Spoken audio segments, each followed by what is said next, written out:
이 시간에는 씨 뿌리는 자의 비유 두 번째 시간으로 마가복음 4장 10절로 20절의 말씀을 강의하겠습니다. 10절을 먼저 읽겠습니다.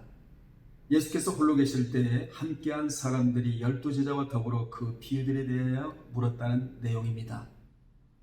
본절은 앞선 1절 9절의 상황과는 전혀 다른 모습을 보여주고 있습니다. 먼저는 인산인해를 이루었던 많은 사람들이 예수의 비유의 말씀이 선포된 후에 썰물이 빠져나가듯 빠져나가고 12제자를 비롯한 소수의 사람들만 남았습니다. 많은 사람들이 처음에 많이 몰려들었지만 그들은 주님이 전하신 말씀을 이해하지 못했기 때문에 떠나고, 성경에서의 떠나고의 이 자리가 가장 무서운 자리입니다. 그리고 소수의 사람만이 남은 것입니다. 이 같은 사실이 요한복음 6장 66절에도 나오는데, 거기에 보면 많은 사람이 떠나가고 다시 그와 함께 다니지 아니했다고 기록하고 있습니다.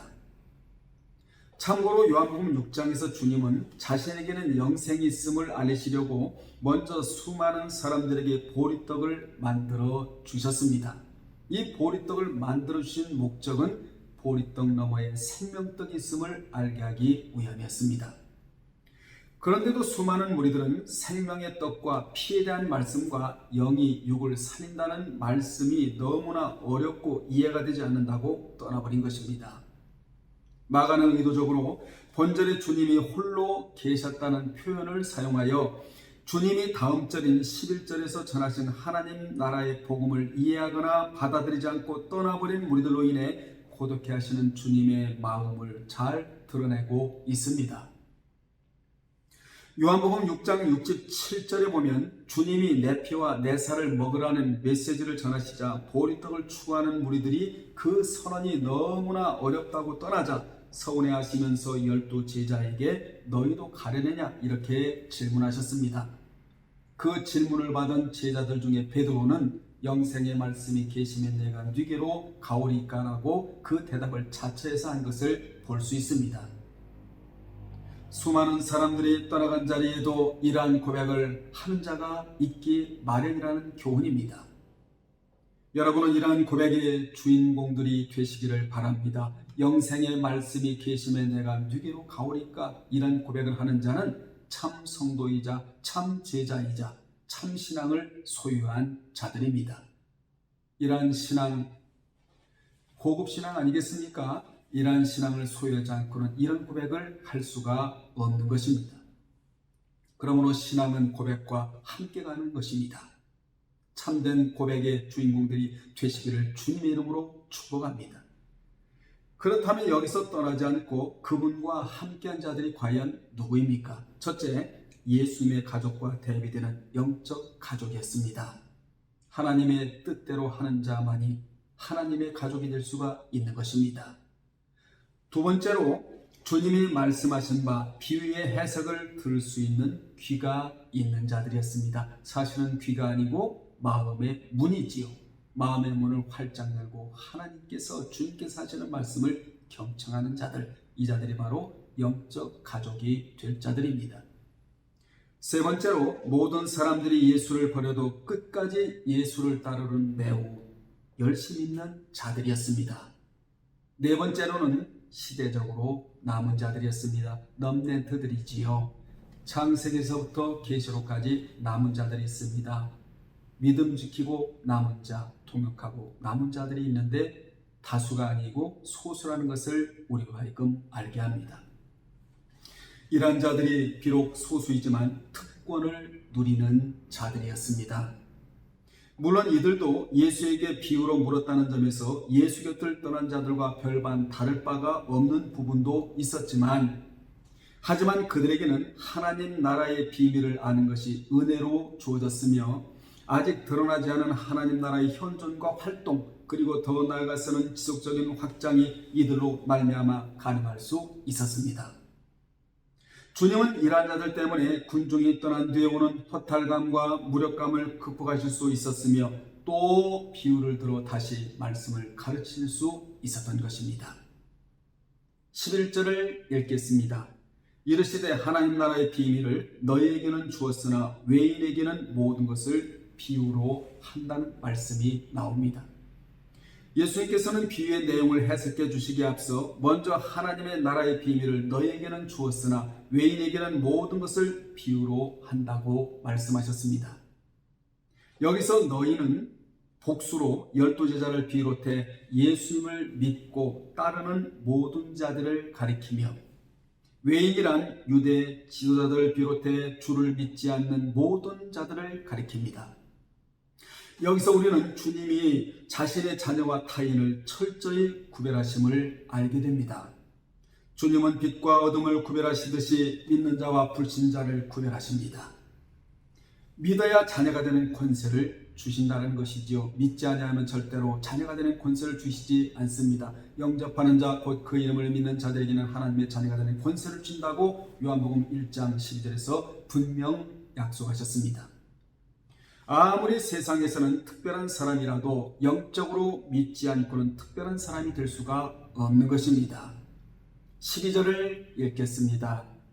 이는 그들로 보기는 보아도 알지 못하며 듣기는 들어도 깨닫지 못하게 하여 돌이켜 죄 사함을 얻지 못하게 하려 함이라 하시고 라는 말씀이 12절인데 본절은 주님께서 비유로 말씀하신 목적입니다. 그것은 그들로 보기는 보아도 알지 못하며 듣기는 들어도 깨닫지 못하게 하여 돌이켜 죄 사함을 얻지 못하게 하려 함입니다. 이 말씀을 액면 그대로 받아들이면 예수께서 무리를 향해 비유로 말씀하신 것을 들었던 사람들 가운데 자신의 죄를 회개하여 구원을 얻고 생명에 이르지 못하게 하기 위해서였다는 의미로 들립니다. 그렇게만 들으면 예수께서 비유로 말씀하신 목적이 그들이 예수의 말씀을 듣고 회개하고 죄사함을 받아 구원받을 것을 두려워하셨기 때문이 되는 것입니다. 그렇다면 모든 사람을 구원하기 위해 이 땅에 오신 예수의 모습과 상치되는 것이지요. 그러나 앞에서 이미 살펴본 대로 여기 저희는 단순한 무리가 아닙니다. 제자가 되기 위해 따르고자 하는 소수들을 제외한 주님에게서 돌아선 자들입니다. 즉 이들은 오직 기적과 치유에만 목적을 두고 찾아왔다가 정작 예수께서 하나님의 말씀을 가르치시자 아무런 미련 없이 돌아선 일종의 배교의 무리들입니다. 따라서 주님은 이들에게 구원의 길을 봉쇄하신다는 데 있는 것이 아니라 주님에게 나아왔다가 사적인 만족을 얻지 못하면 쉽게 돌아서 버리는 배교의 무리들을 그 사랑 많으신 예수께서도 적극적으로 구원의 길을 봉쇄하실 만큼 미워하신다는 말씀입니다. 그들은 주님의 비유의 말씀을 듣고도 무관심, 불신앙, 아두람이 복합적으로 작용하여 구원에 이르는 죄사함을 얻지 못하게 된 자들입니다. 즉 예수께서 전하신 하나님 나라의 비밀을 가르쳐 주시는 비유를 많은 사람들이 들었지만 12절에서 들었지만 그 가운데서도 그의 말씀을 어린아이와 같은 순전한 마음을 가지고 들은 자들은 그 말씀을 부정적 견지에서 바라보지 않았을 뿐만 아니라 자신들이 이해하지 못한 부분에 대해서는 예수께 다시 물음으로 10절에서 물었잖아요. 그 비밀을 이해할 수 있었습니다. 그러니까 깨닫지 못하면 물어야 되거든요. 그래서 성경은 하나님께 물으라, 선지자에게 물으라, 노인에게 물으라 이렇게 물음의 대상을 분명 기록하고 있는 것입니다. 하지만 예수에 대한 선입견과 불신앙의 마음을 가지고 비유를 들은 자들은 자신들이 이해하지 못한 부분을 예수께 다시 묻지도 않았을 뿐만 아니라 말씀을 객관적으로 들으려는 기본 자세조차 가지지 않았기 때문에 말씀이 선포된 후에 자신들의 길을 가버려 구원에 이르지 못하게 된 것입니다. 결국 예수께서 비유로 말씀하신 목적은 말씀을 들으면서도 그들이 마음을 굳게 닫아 듣고 깨달으려 하지 않았기 때문에 그들로 하여금 더 이상 그들의 죄에서 돌이켜 죄사함을 받지 못하게 하기 위함이었던 것입니다. 즉 예수께서는 이사야 선지자가 하나님의 말씀을 전할 때 그의 말씀에 순종하지 않고 자신들의 죄악을 회개하지 않는 어리석은 이스라엘 백성들과 하나도 다를 바가 없는 당시의 유대인들을 보시며 한탄하시며란 이사야 6장 10절의 말씀을 인용하신 것입니다. 그들은 이사야 6장 9절에 나와 있듯이 듣기는 들어도 깨닫지 못했고 보기는 보아도 알지 못한 자들이었습니다. 그들이 바로 복음을 듣고도 믿기를 거부한 외인들입니다. 저희라는 것이지요. 그들은 복음을 전혀 듣지 못하여 믿지 못하는 자들이 아니라 듣고도 믿지 않는 자들이었습니다. 그래서 성경에 보면 불신자 중에도 택하지 않은 불택자가 있고 불택 불신자라고 하거든요. 그리고 택했어도 복음에 순종하지 않는 불순종 불신자가 있고 또한 예수 믿다가 져서 또다시 불신자가 된 자가 있다고 기록하고 있는 것입니다.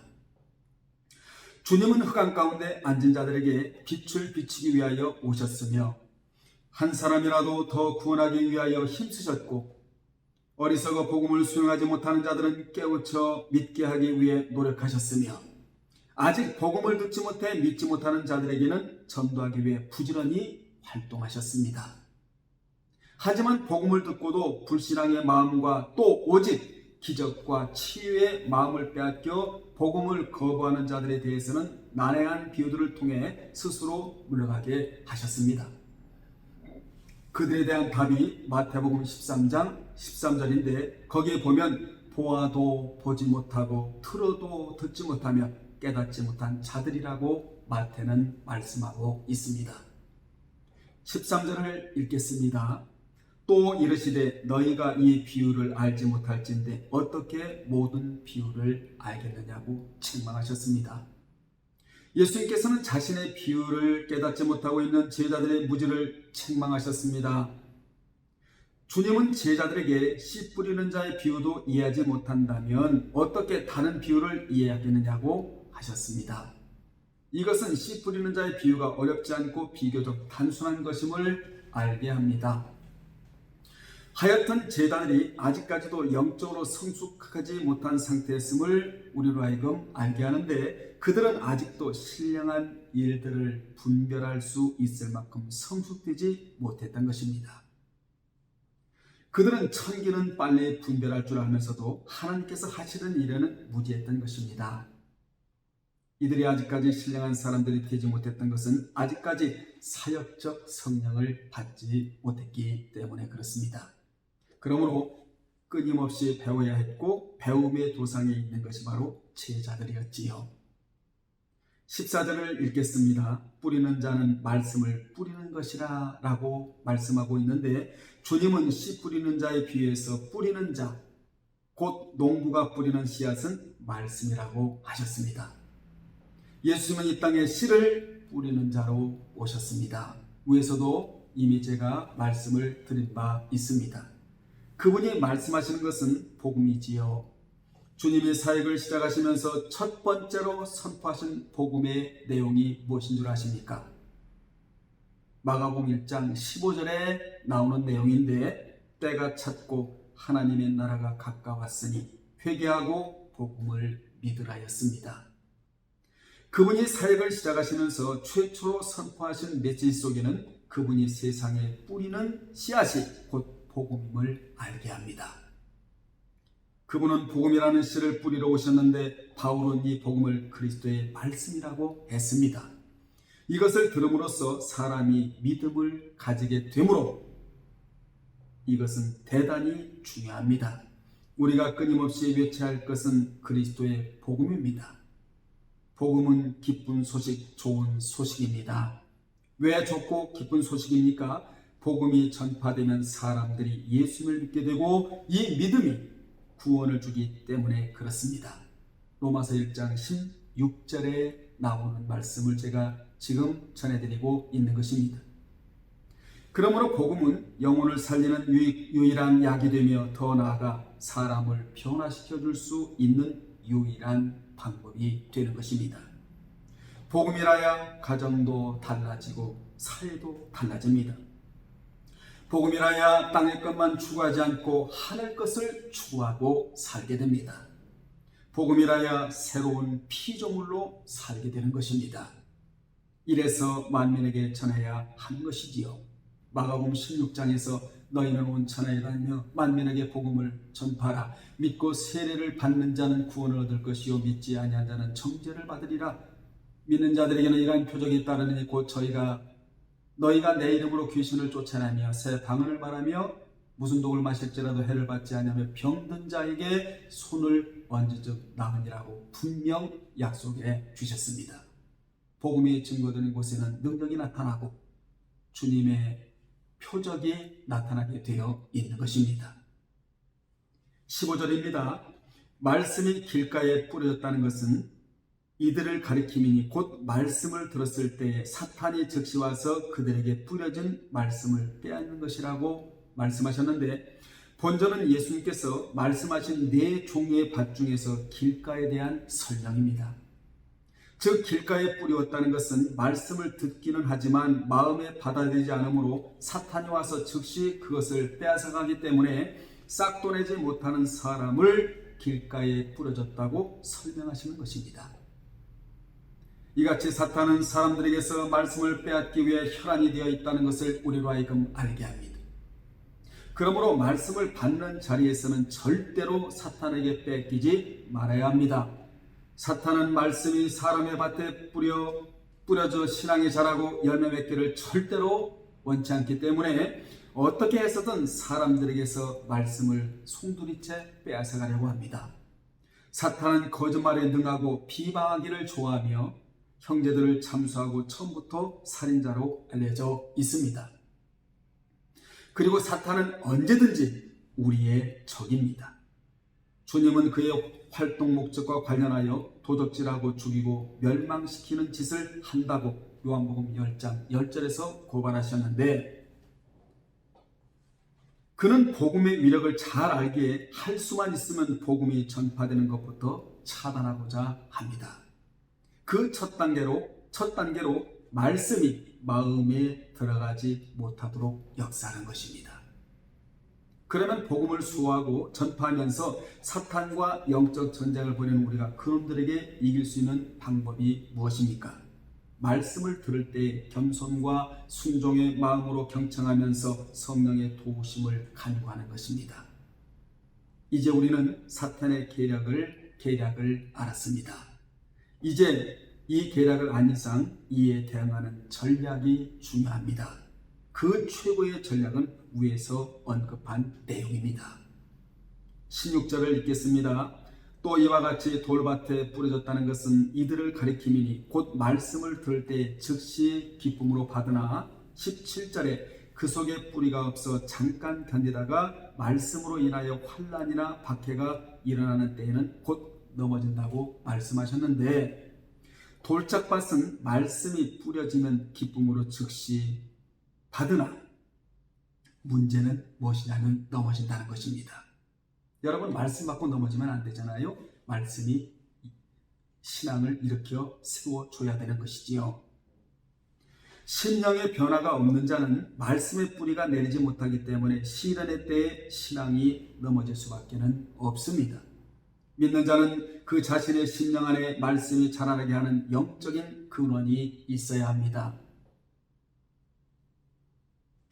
이러한 사람은 핍박이 와도 시련이 와도 신앙의 타격을 받지 않습니다.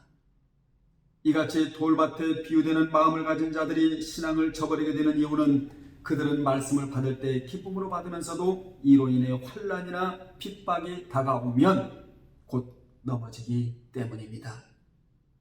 믿음의 뿌리가 깊지 못하면 그 깊지 못한 탓으로 시련이 닥치면 오래 견디지 못하게 되는 것입니다. 이러한 자는 감정 의존적이라서 감정의 변화에 따라 신앙도 함께 변합니다. 믿는 자는 무슨 일이 있어도 신앙만은 절대로 변질되어서는 안 됩니다. 마지막 때는 자기 신앙을 가지고 자기가 책임지고 자기 신앙을 세워야 되며 신앙이 넘어져서는 안 됩니다. 신앙이 서 있어야 될 줄로 믿습니다. 18절입니다.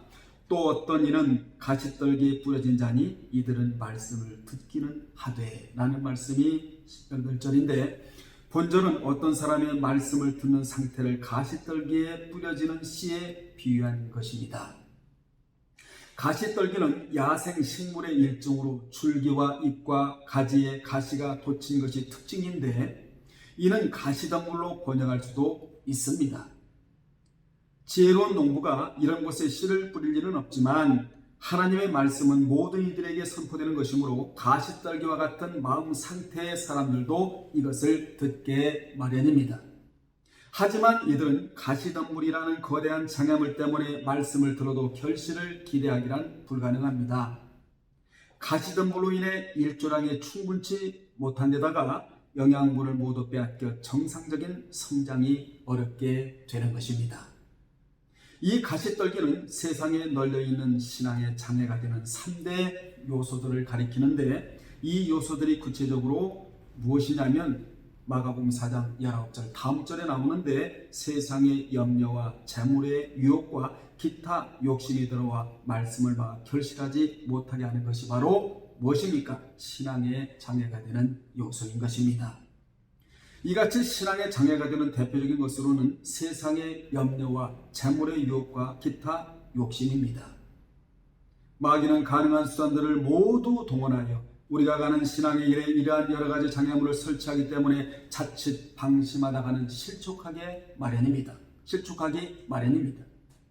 그러므로 정신을 차리고 근신하라고 베드로 사도는 베드로전서 5장 8절에 근신하라는 말은 세상 그 무엇에 취하여 있지 않은 상태를 말하고 있는 것이지요. 근신하여 깨어 기도하라고 그렇게 권면해주고 있는 것입니다. 이는 마치 전쟁에 나간 군인들은 잠시 충성과 포성이 그친 소강 상태라 하더라도 긴장을 늦출 수가 없는 것은 언제 어디에서 적군이 기습을 감행할지 모르고 또 적이 어떤 전략을 세우고 있는지 모르므로 더욱 정신을 가다듬어야 하는 것과 같습니다. 우리도 마찬가지입니다. 마귀와의 전투에서 휴전은 없습니다. 항상 전쟁 중인 것입니다. 마귀와의 전쟁에서 교도고를 내어주지 않으려면 작전 명령을 잘 들어야 합니다. 그 명령이 바로 요한일서 2장 15절입니다.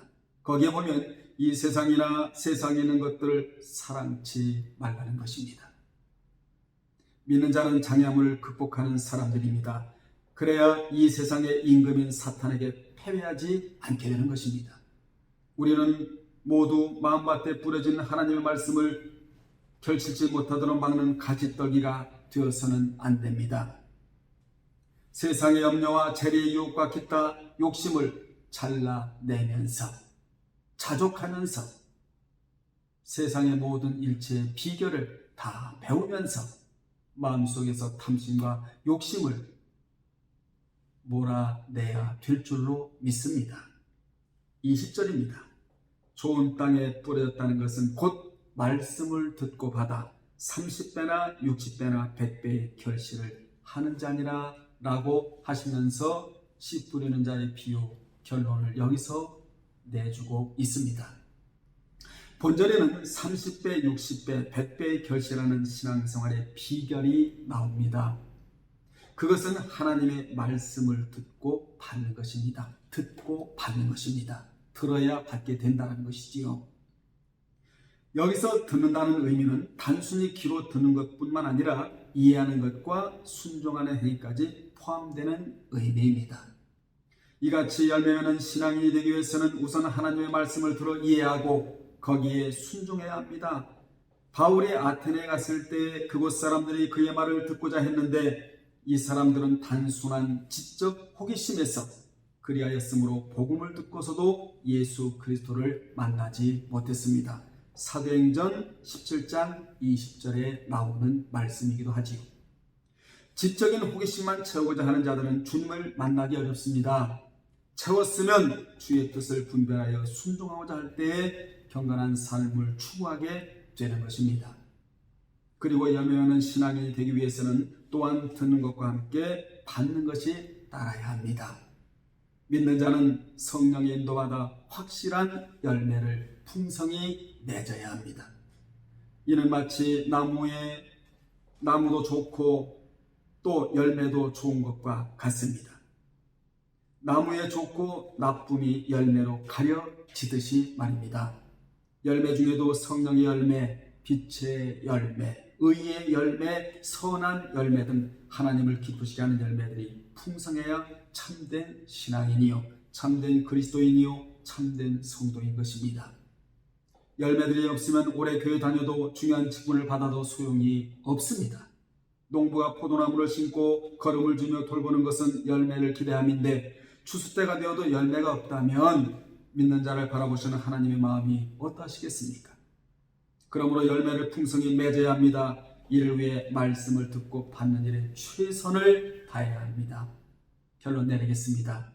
우리는 지금까지 예수께서 말씀하신 네 종의 밭을 살펴보았다면 이제 눈을 돌려서 나 자신을 살펴봐야 합니다. 우리 모두는 다 이 넷 중에 하나에 속하는데 나는 과연 어떤 밭인지 살펴봐야 합니다. 옥토밭이면 안심할 수 있지만 유대 종교 지도자들 같이 전혀 문제가 없는 것처럼 방심하다가는 돌이킬 수 없는 사태가 벌어지게 됩니다. 주님이 싫어하시는 밭은 세 종류입니다. 그 중에 하나만 좋은 밭이었다는 것을 우리는 깨달았습니다. 그러므로 우리에게는 좋은 밭으로 준비할 기회가 지금 온 것입니다. 차차 준비하겠다는 생각은 마귀가 주는 생각이므로 지금 이 생각을 버리고 오늘부터 좋은 밭으로 준비하여 30배, 60배, 100배의 복을 받는데 만전을 기하시기를 주님의 이름으로 축원합니다. 다음에 또 말씀으로 만나겠습니다. 주님 안에서 평안하십시오.